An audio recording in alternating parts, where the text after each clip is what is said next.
Stay tuned to learn about flat design, one of the biggest trends in the graphic design industry today, right here on Envato Touch Plus. So what is flat design? It's design that's created with just a few simple shapes, gradients, and solid colors.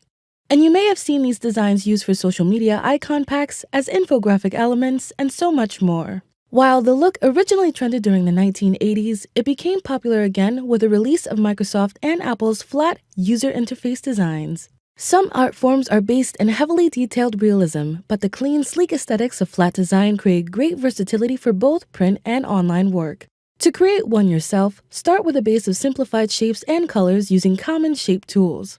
Then, slowly add more to the design, using color accents and popular trends like long shadows to add interesting details. Make sure to check out our Adobe Illustrator and Photoshop tutorials on flat design to create awesome ones of your own, and browse the incredible selection of flat designs on Graphic River for more helpful resources.